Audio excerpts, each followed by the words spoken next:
Fabulous. I love that that voice comes over and says that we are now recording. Welcome. Thank you for joining session discussion 10A, collaborating to infuse DEI into online course quality for all. This session is being recorded for our colleagues who could not join us in real time. We are using automated Zoom captions during the live session, and we will edit the recording transcripts before we share them with you to be more accurate. At the bottom of the Zoom screen, you will see a closed caption button and live transcript, which I will go ahead and enable right now. Let's see if that's enabled. Probably isn't. Well, we'll see. Huh? Oh, there it goes. All right. The live transcript text underneath that button, if you click on that, you can toggle on and off if you decide you don't want to see the transcription. We encourage chat, which will be moderated toward the end of the hour. We will share how we can continue the conversation online and some additional resources to support your teaching. I will go ahead and place a Padlet link in case you want to start asking your questions there or contributing there. Please help me welcome Jeff Suarez-Grant, Sally Baldwin, and Alexandra Pickett. I am happy to pass the mic on to you. Thanks, Monica. I'm Jeff Suarez-Grant. I work at Cal State LA. I'm the senior instructional designer, and I'll kick it over to Sally. Well, welcome for coming today. I'm Sally Baldwin, instructional design consultant. I also work at several California community colleges. And over to Alex. Oh, sorry. Yeah. Hi, everybody. Alexandra Pickett. I am the director of SUNY Online Teaching. That's a unit at the system level in the State University of New York. The overarching organization is SUNY Online, and I work with all 64 of the SUNY campuses regarding online teaching supports and services and initiatives. And I am very happy to be here. I'm also an instructional designer. I was the first instructional designer in SUNY back in 1994. Wow. Honestly. And now we have instructional designers at every one of our SUNY institutions. So I'm really happy to be here to talk about this project.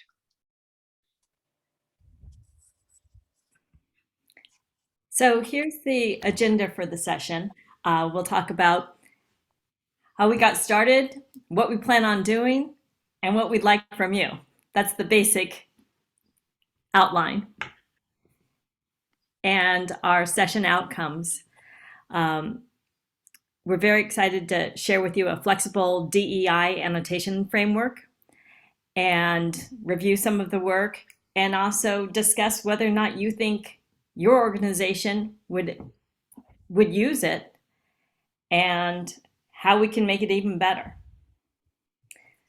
So let me start off by telling you how we all met. Jeff, with his experience in inclusive design practice, had the idea to annotate DEI practices into the Quality Matters rubric. He shared his vision at this very conference last year, the Peralta Equity Conference. I heard him and I was intrigued. I responded to his call for action and brought along my expertise in research and coding quality design rubrics. I suggested we invite Alex, who brought the Oscar rubric to life and has been on the forefront of online teaching and learning, most recently with regular substantive interaction. Together, our educational systems serve more than 500,000 students every year and span the coasts. We are coming up with a system, working on a system that can be applied to all the major course design rubrics, integrating DEI, annotations, and actual practices that instructors can take and we hope you'll join us. Thanks, Sally. And some great work has already started. I'm from the Cal State system, and the COLT rubric recently received a major update to increase awareness of DEI. Back during the pandemic, QM created the course Bridge to Quality and talked about responsive teaching. There are, of course, dedicated rubrics that cover diversity, equity, inclusion. Of course, the one from Peralta, and of course, Dr. Melissa Coe's as well. Which I've really enjoyed reviewing and kind of integrating into our work. And then to talk a little bit about how we got started with this, I'm an instructional designer. I'm very familiar with QM and COLTS and other quality assurance rubrics, but I was also the lead designer on an inclusive teaching program. And there, I worked with 5 faculty subject matter experts to come up with a list of inclusive teaching practices. And I started to look at these statements, right? What's listed in a course design rubric and these inclusive teaching practices, and realize that they're very similar, but they don't really have much connection to one another. And so as a way to connect them, we kind of came up with this idea of creating an annotation that explains how you can operationalize DEI practices into existing quality assurance frameworks, because this is really important. At my campus, we spent a lot of time investing in QM. And so to now ask faculty to use a totally new rubric that addresses DEI might be problematic. We have a pretty extensive infrastructure around QM. So instead of coming with a new rubric or trying to, sandwich DEI into QM, why not create a system that works with all of the quality assurance rubrics? And that's kind of what this project is about. And we have a pretty robust prototype at this point, but it needs a lot more input. So far it's just been the 3 of us and my colleagues on my side. Alex has assembled an amazing team from SUNY. Sally is busily contacting people and getting folks to join us as well. But we hope you join us in this project to make this platform even more robust. So let me talk a little bit about what's meant by an annotation. An annotation will include a series of specific techniques, concrete specific techniques. It'll cover course design as well as facilitation considerations. And then it will have examples and scenarios to contextualize each of the practices. And then again, it's going to have the specific CVC-OEI, OSCQR, COLT, QM. I just got done programming or coding the Peralta equity rubric into it as well. And then of course, tagging and keywording it so that there's different ways of viewing the annotations, so that depending on your audience, maybe you're at a community college and you use CVC and Peralta, you need to look at the annotations and explore them in a certain way. And I'm going to turn over to Alex to talk about another way that this is going to be kind of made public and used in other contexts. So I'm not sure. I'm going to pop 2 links in the chat so that you have that. Oops, where did that go? Where's the chat? There it is. So the first one is just a link to OSCQR or information about OSCQR. And the second one is a video about OSCQR that you can check out later if you're interested. But OSCQR has always been, it's a rubric, but it's also a set of tools, and it is a website that already has a framework that's similar to the framework that Jeff just described. So it's much more than just the rubric itself. It's intended to support instructional designers and faculty to understand what the standard is about, and to give examples or annotations like Jeff was talking about with the DEI work that we're currently embarked on. So it dovetails really well with some of the unique aspects of OSCQR already. And last summer, I had a volunteer team from across SUNY meet every week throughout the summer to document and understand regular and substantive interaction. That's what Jeff was just mentioning, or maybe it was Sally, on how that RSI could be integrated into OSCQR. And our RSI, for those who may not be aware, is a new federal Department of Education regulation that requires regular and substantive interaction in online education to distinguish between correspondence education and distance education for financial aid purposes. So we had to sort of take a look at OSCQR to make sure that we were helping our instructional designers across the SUNY system and faculty raise awareness about RSI, and using OSCQR to do that was one of the ways that we approached it. So as a group, we reviewed and we discussed and we updated and refreshed the OSCQR standards that were relevant to make sure that RSI was clearly visible, that it was articulated, well, and that it was highlighted in whichever the standards were that we had determined really addressed RSI. And we also, so we looked at the standards themselves, and then we also looked at our documentation that support the standards, and that's the annotations and the citations and the best practices and suggestions and tips and all of that. So this new version of OSCQR now provides us with this framework to build awareness at campus level, at the ID level, and at the faculty level to help inform and influence and provide and promote guidelines and effective practices to support RSI compliance. So in a very similar way, we're looking at this project as a partner in this project. I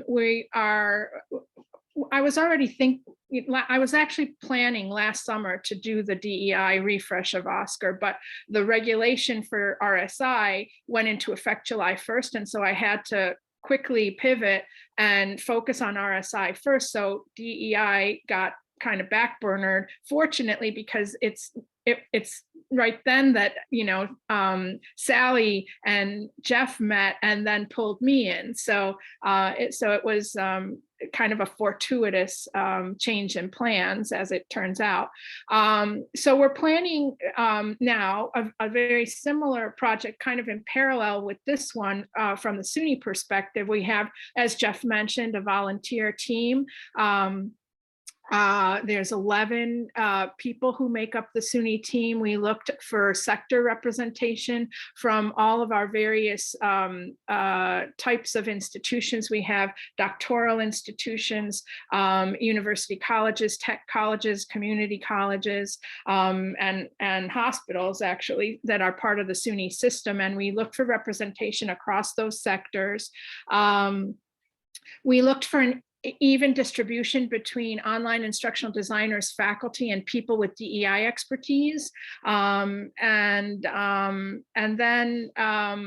we invited them to participate in this project, and they've committed to working up to 4 days a month over the next 6 to 8 months to work on this collaborative project. So the project involves not just, it involves working with the Cal State LA folks, the folks, anyone who is going to be participating in this project, Sally and her group, and anyone else that wants to join. And then in parallel, we're going to be working with the SUNY team to look at OSCQR to see if we need to update any of the standards, and even up to actually adding some additional standards that are DEI focused. And then we'll be doing a similar review to what we did with RSI of the documentation that supports each of the standards, just to see if there are things that need to be refreshed with the DEI lens.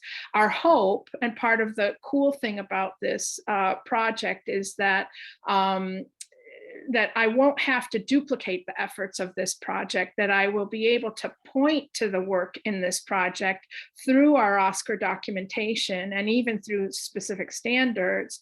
But this project will be housed in an open, free platform that will allow people to view the annotations with the skin of OSCQR or Quality Matters or whatever rubric you happen to use. So for us who use OSCQR, we'd be able to look at the annotations, the DEI annotations through the OSCQR lens. And then I don't have to, if anything changes or gets updated, as I hope that it will continue to be a living, breathing thing that will evolve and change over time, that I don't have to then duplicate efforts or change things in the documentation of OSCQR. We're just going to be pointing over to the platform that will have these, ways to search and sort and skin the annotations for specific standards in specific rubrics. So I think that's kind of an overview, Jeff, of kind of how this, I'm thinking of how this is going to work for us, for SUNY.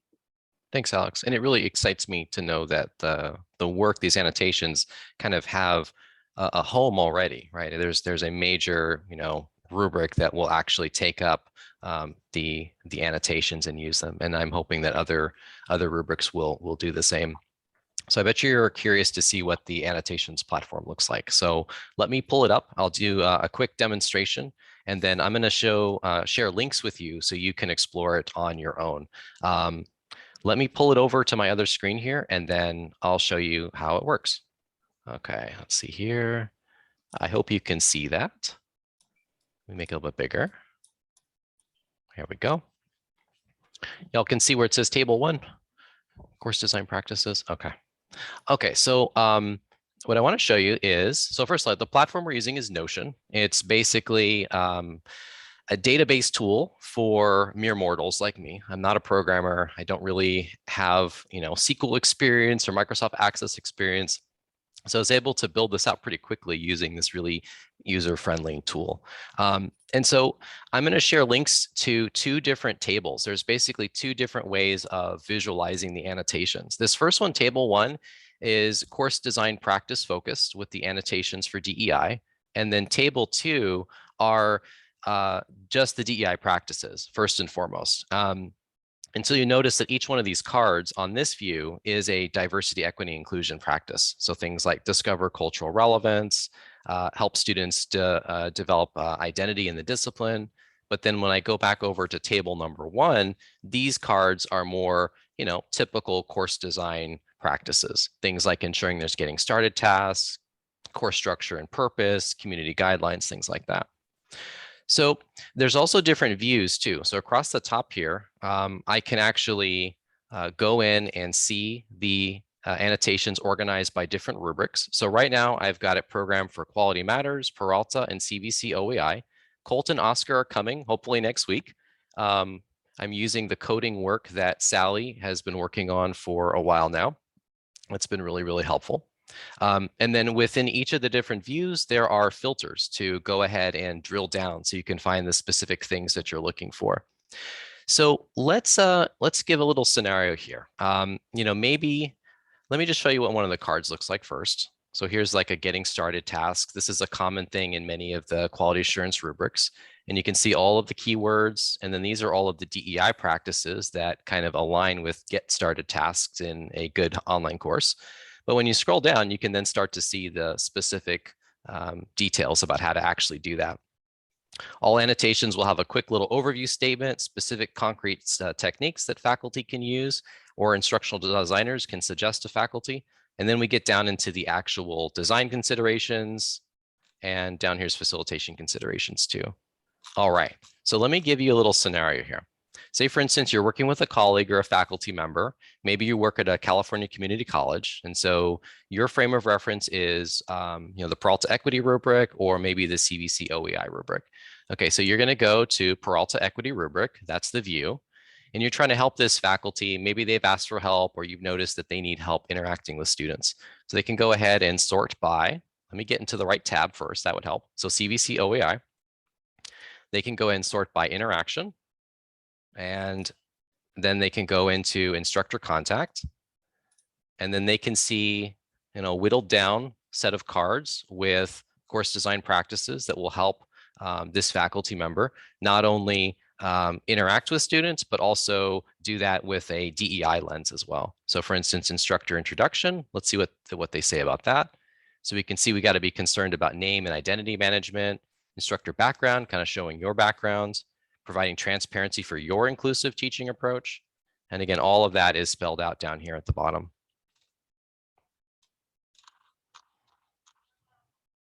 So that's the annotations platform. Let me share the links with you now, because I want you to explore, and maybe we'll give you about 5 minutes to do that. So it's 11:20. Let me get those links in the chat here. And I want to give you until 11:25 to poke around,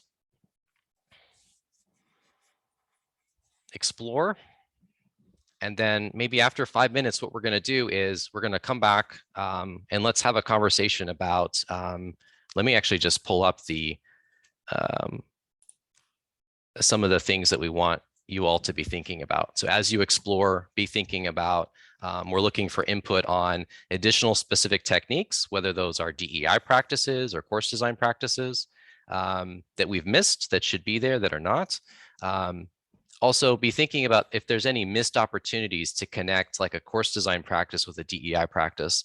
There's a few holes. There's a few course design practices that I came up empty. I don't know how to embed the DEI lens into it. And also think about creative ways of organizing the data.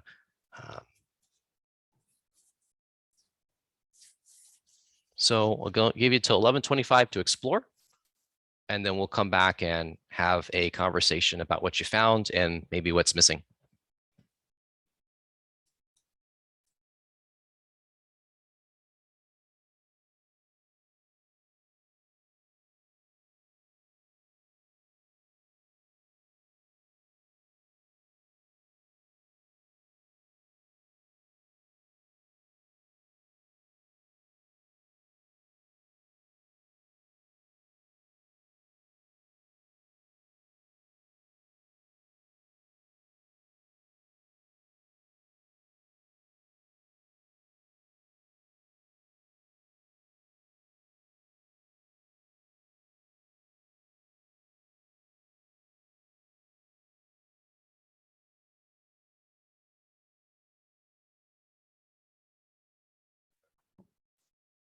And as you continue exploring the platform, do let me know if you're if you're encountering a technical issue of some sort. I can help you. Thanks, Kevin, for the link. Very cool. Save that for later. Sounds good. I'm excited.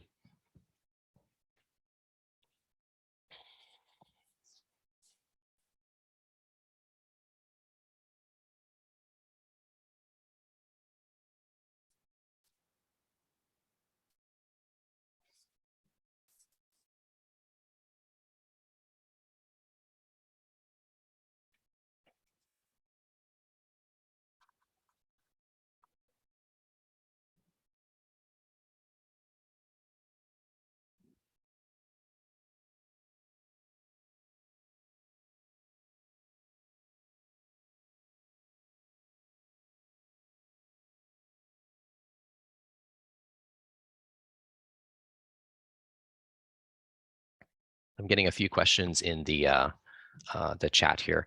There are definitely parts of the platform that are not built out yet, and one in particular are the examples and scenarios.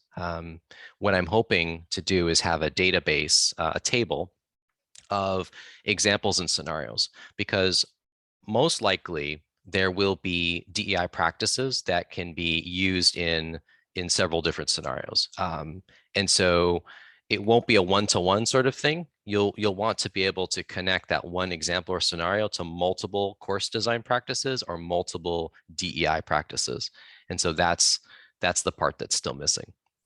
Also, you'll notice that there's a critical lack of citations and references. That's something that we must do. We must honor the work of diversity, equity, inclusion scholars who've been doing this work since the 90s. They need to be represented and referenced here. And also as a way to provide further information for people that want to dive deeper. Absolutely, yeah.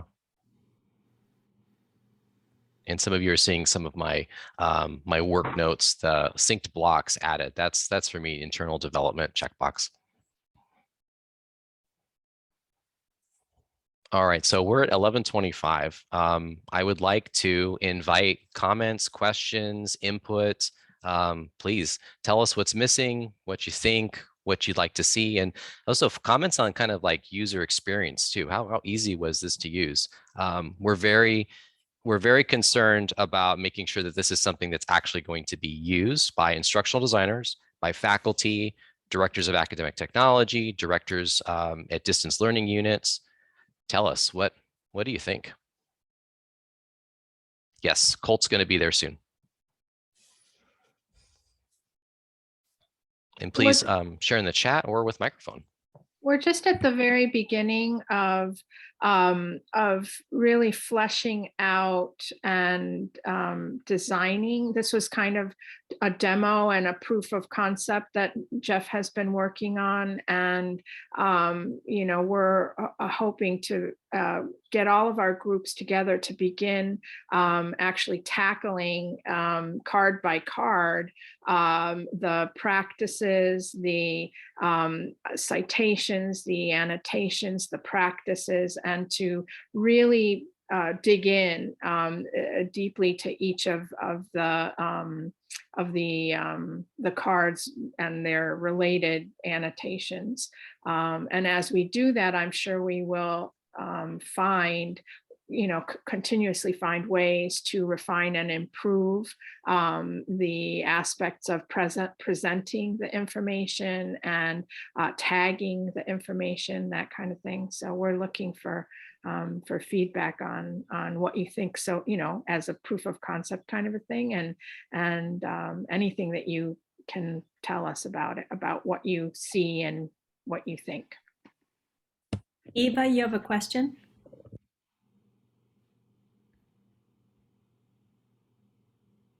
Hi, I just had a comment about or possible suggestion. I didn't see it mentioned, maybe I missed it, about in the name management area, about making sure that you are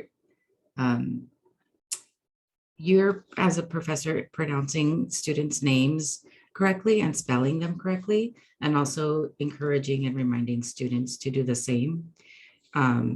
Personally, I have that issue with my name. People always mispronounce my first name, and then my middle name, even some of my family members sometimes misspell it, and it's really annoying. So I really appreciate when people take the time to learn my name and say it correctly and spell it correctly.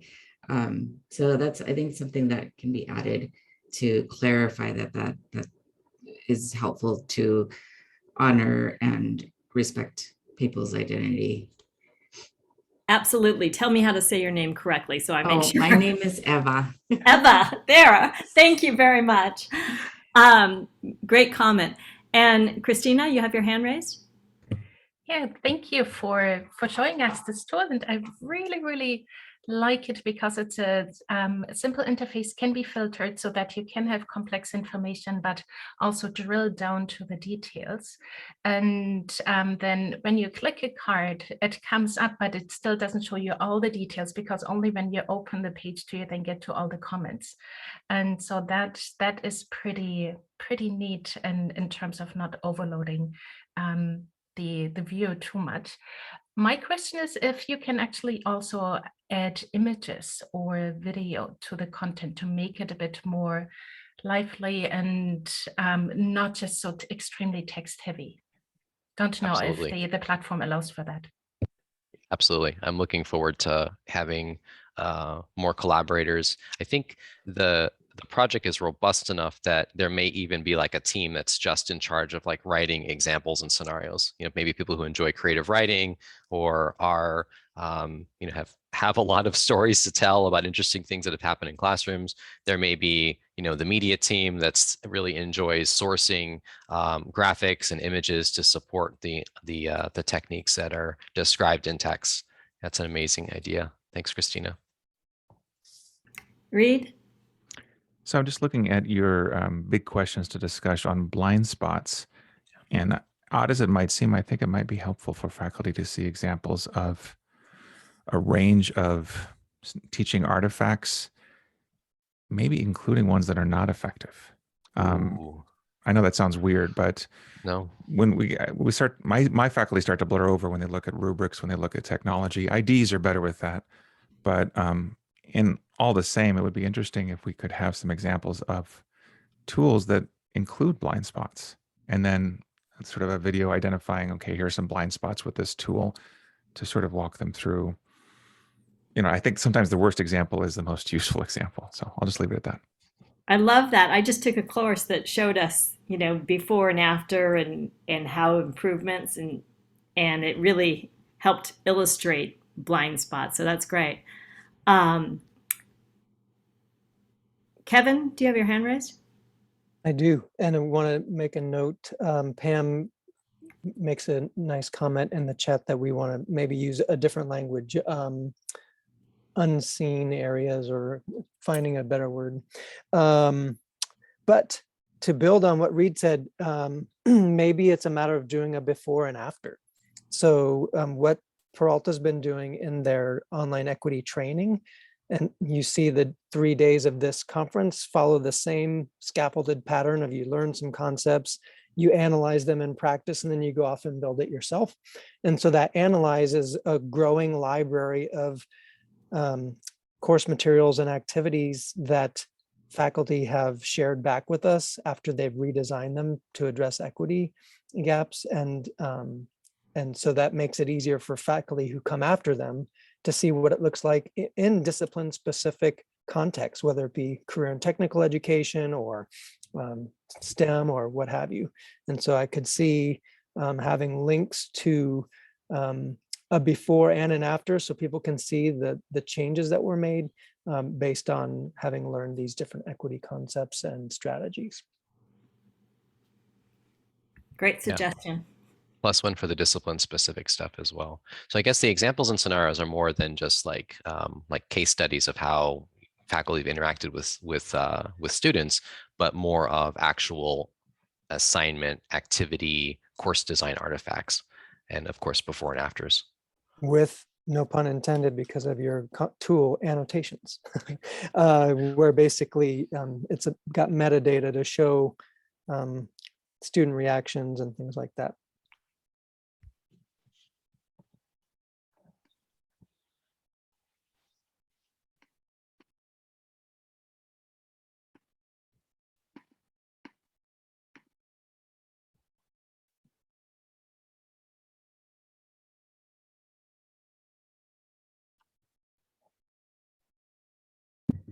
Other question, Jeff, is it possible to say make a copy of those tables and explore them further and maybe adjust them to one's own rubric?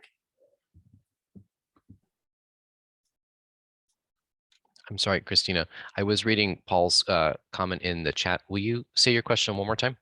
No worries. Thank you. Is it possible to make a copy of your table and get started or make some adjustments for local contexts? I was thinking about that the other day. The Notion platform makes it really easy to make a copy of a thing that's built in Notion. I think at least initially, we'd like to get it coded for all of the most common rubrics first. And then I think then later we'll be open to allowing people to download a version of it that has like columns empty and ready for you to put in your own standards. Because I realize some universities may have their own in-house quality assurance tool, and they want to be able to connect that with that tool, connect the annotations with that tool.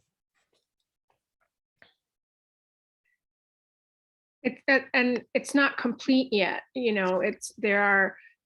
We're just at the beginning stages of actually building this. We're showing you some aspects of it that are built out, but there's really quite a lot of work. We're going to be working on this over the summer to continue this work of building out the annotations, the citations, the visuals that you guys talked about, so it's not quite ready to be copied yet. And what I would recommend is, if you are interested, you should come and join us and help us build this. And then you can put your, we can have your local context infused into this already. So it won't be any kind of wasted effort. Yeah.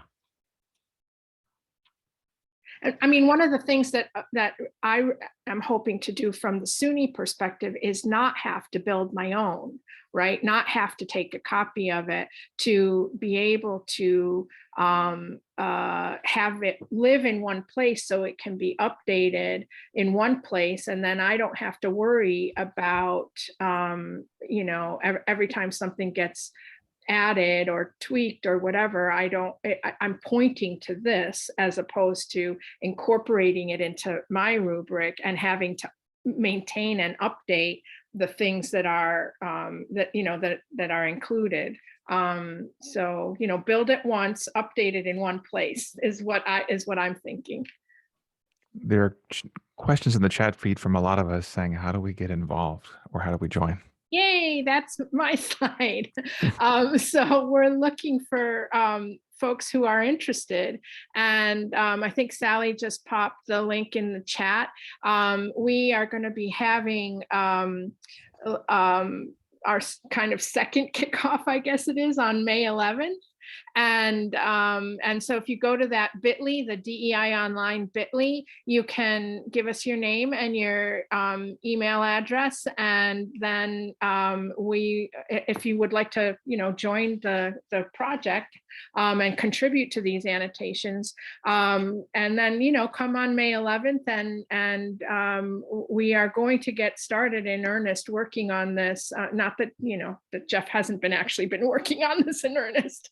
Or the folks at Cal State LA already. We all have. We've been meeting for months, but the actual work with our teams is something that we are about to launch. And so we're hoping, as a result of this presentation, that any of you who are interested will come and join us.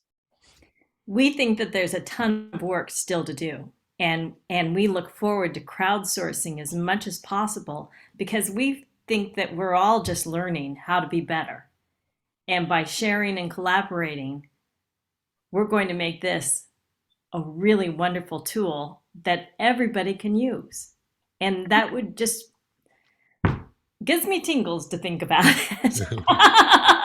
Me too. I mean, I think all of us, right? And because this is really important work, and we need people who have DEI expertise, people who have online instructional design expertise, people who have online teaching expertise, and people who have all of that, right? So we need those kinds of inputs and lenses with which to look at this, so that we can make sure that we don't have that we think about everything that we need to think about.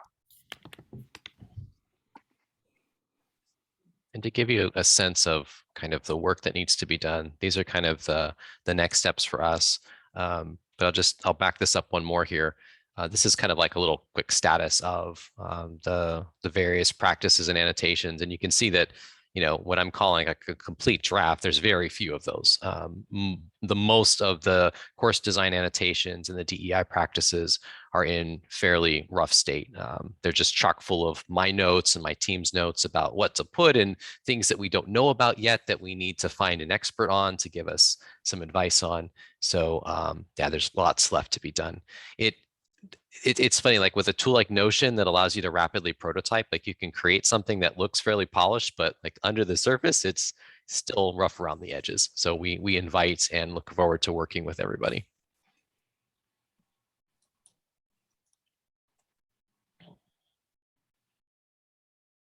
That's right. CAST is also undergoing QM. Also, they're selecting their rubric update committee members as we speak. And so looks, Colt kind of updated, they're first to embed DEI, QM's going next, CAST is happening.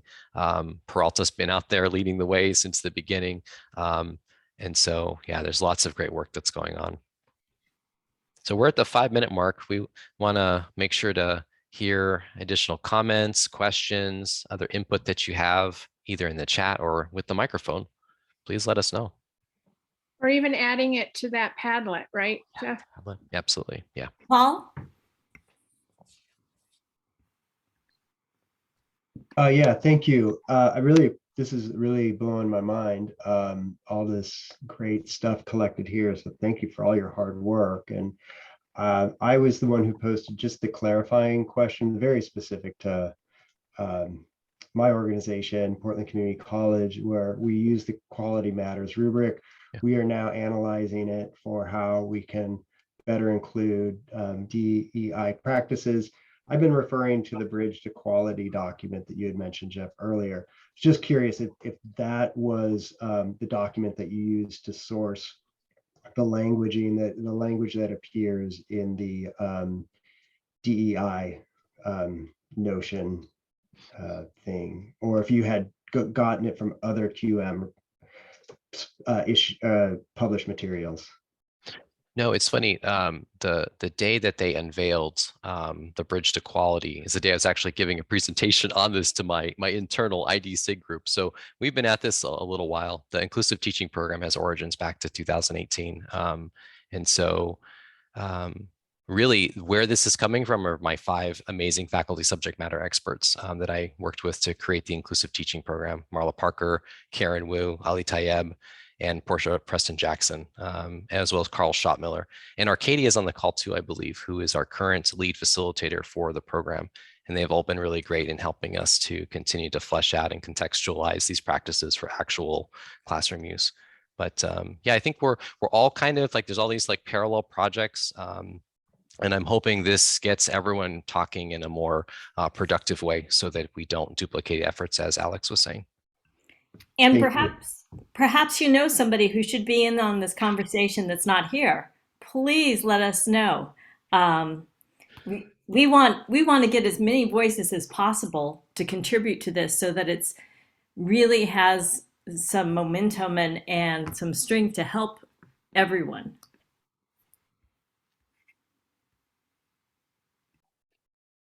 Thanks, Paul, for the question.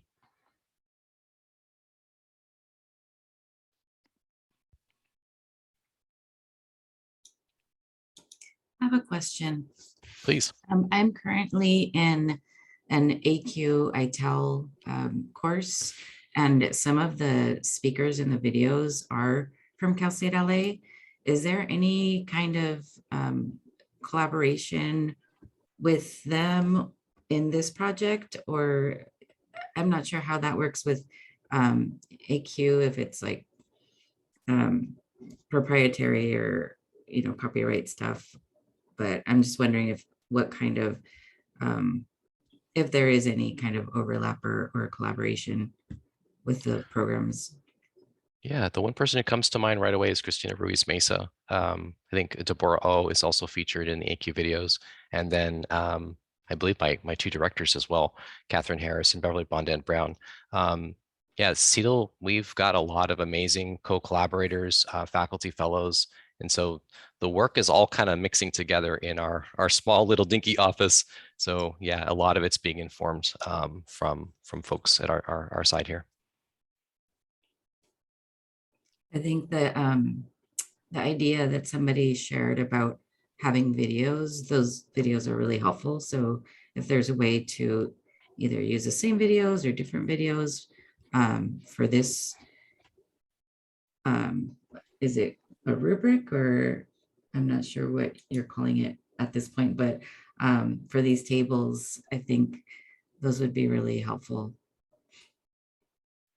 Yeah, I agree. And I think Alex at SUNY with Oscar has got a number of videos. So I'll be looking to her for inspiration and to lead kind of the multimedia production aspect of it, which I think is definitely going to be like a phase 3 thing. Like we're going to focus on identifying practices, doing the writing, the actual writing of the annotations, and that will be a really, really solid skeleton, I think, to add additional information and flesh it out even more. So the way that I did the videos for Oscar, because we have a mini learning video with each of the Oscar standards, and I do use video quite a lot. We have a huge SUNY online community of online teaching practitioners. And at a conference, at my annual conference, I would get a videographer and then just force my friends to go in there and talk about specific things. And so I've been doing this every year for a lot of years, where I well, not since COVID, but when we used to do the conference face-to-face, we just have a videographer and we pick a topic, and then I interview people who are there at the conference on a specific theme, right? And so it might be, maybe it's something we could do with this conference or some other event that is DEI focused, so that we can capture the amazing thoughts from a variety of people, from a variety of disciplines, a variety of types of institutions, talking about specific annotation or cards, the practices or the annotations. So I think that I would love to jump in here and just thank you very, very much for participating in this. This was wonderful. It's a wonderful tool. I've already signed up, so you have my contact for interest. Sally, Jeff, and Alexandra, and all the participants, thank you for these wonderful questions. We can continue this conversation in the Padlet that has been attached. And if anyone still needs it, we'll hand back while the next session joins us. Have a wonderful Friday. Take care. Bye. Thanks, Monica.